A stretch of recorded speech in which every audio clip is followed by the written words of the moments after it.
In his memoir, Prince Harry recalled a time at which his older brother Prince William had been dubbed Workshy Wills, a nickname derived from his apparent step back from royal engagements.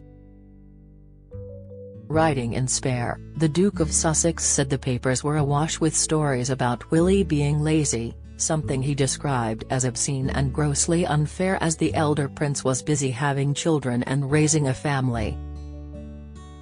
But the Duke pointed out another potential reason for the press's maltreatment: William's temerity to deliver a vaguely anti-Brexit speech. During a visit to the Foreign Office in February 2016, William gave a speech to British diplomats, saying the nation's ability to work with others was the bedrock of our security and prosperity. The Prince of Wales described Britain as an outward-looking nation with a long and proud tradition of seeking out allies and partners.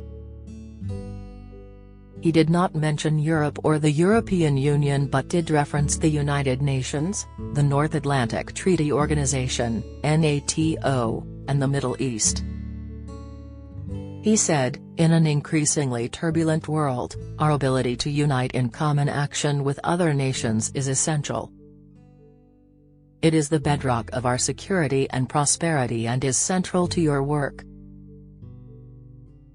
Right now, the big questions with which you wrestle, in the UN, NATO, the Middle East, and elsewhere, are predicated on your commitment to working in partnership with others. The 6 reasons why Prince Harry and Meghan Markle could decline coronation invite. Prince Harry and Meghan Markle are on the guest list for King Charles's coronation, as revealed by the Daily Express, but questions remain over whether they will accept the invitation. At the time, there was contention over whether the speech did in fact endorse Britain's membership of the EU. For instance, the Financial Times discussed the supposed controversy on its front page. In Spare, Harry claimed the speech was part of the reason the press was gunning for his brother. He wrote, "First, he'd got them all worked up by ceasing to play their game, denying them unfettered access to his family. He'd refused several times to trot Kate out like a prized racehorse, and that was considered a bridge too far. Then he'd had the temerity to go out and give a vaguely anti-Brexit speech, which really galled them. Brexit was their bread and butter. How dare he suggest it was bull's tea? The royal family are expected to remain politically neutral and refrain from giving their opinions on particular matters. For the most part, Queen Elizabeth II managed to stay above the political fray, maintaining impartiality throughout her 70-year reign. However, there was the odd occasion when the late monarch appeared to let her view be known. Ahead of the Scottish independence vote in 2014, Her Majesty told well-wishers outside Crathy Kirk that she hoped the Scottish people would think very carefully about the future.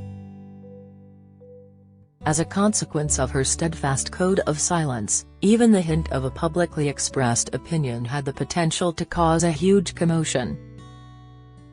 Following Her Majesty's death, concerns surrounding the royals' political involvement intensified as her eldest son King Charles III ascended the throne. As a prince, Charles was known to be outspoken and had a tendency to voice his opinion, publicly and in private correspondence, on matters of policy.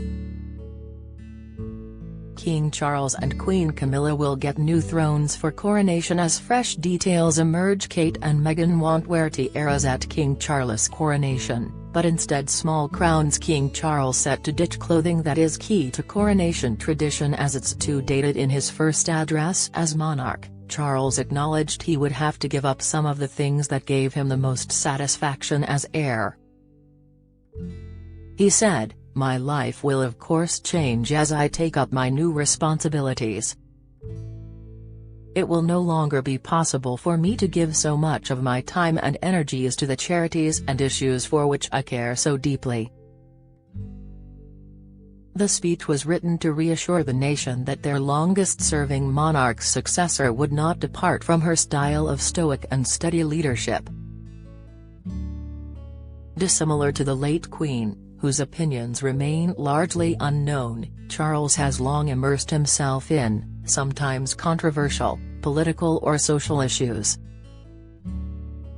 He has supported of fox hunting and opposed ugly modern architecture, but he has also championed organic farming and been a long-time advocate for action on climate change. In a more recent controversy, Charles was reported in June to have privately described former Prime Minister Boris Johnson's plan to deport asylum seekers to Rwanda as appalling. However, Charles has made it clear he is aware of how his public activism cannot continue in his new role as head of state. In a BBC documentary marking his 70th birthday, he said, "The idea somehow that I'm going to go on in exactly the same way, if I have to succeed, is complete nonsense." Now, though, Charles is at the center of another political row, arguably unwittingly. On Monday, it was confirmed that the monarch will have an audience with Ursula von der Leyen in Windsor.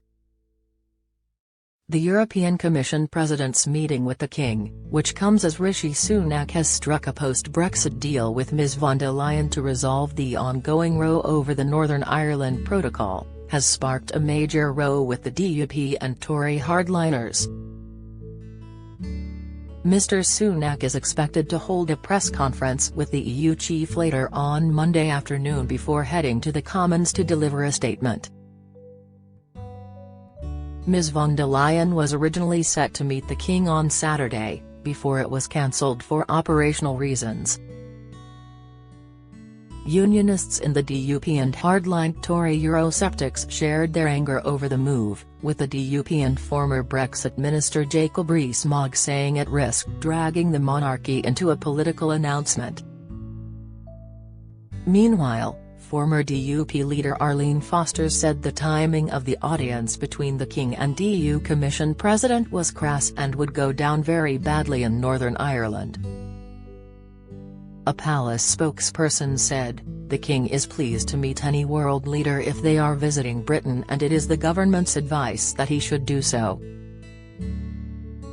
The PM's official spokesperson insisted, fundamentally it is a decision for the palace, before pointing out that Charles had met with other world leaders during their recent visits to the UK, including Ukrainian President Volodymyr Zelensky.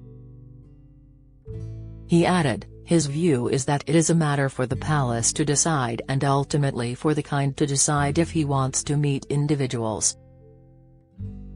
Nonetheless, Ms Foster argued it was tone-deaf for the government to advise the King to meet Ms von der Leyen at such a politically sensitive moment, taking to Twitter to say, "I cannot quite believe that Number 10 would ask His Majesty the King to become involved in the finalizing of a deal as controversial as this one.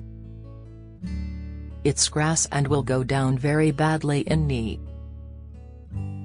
We must remember this is not the King's decision but the government who it appears are tone-deaf."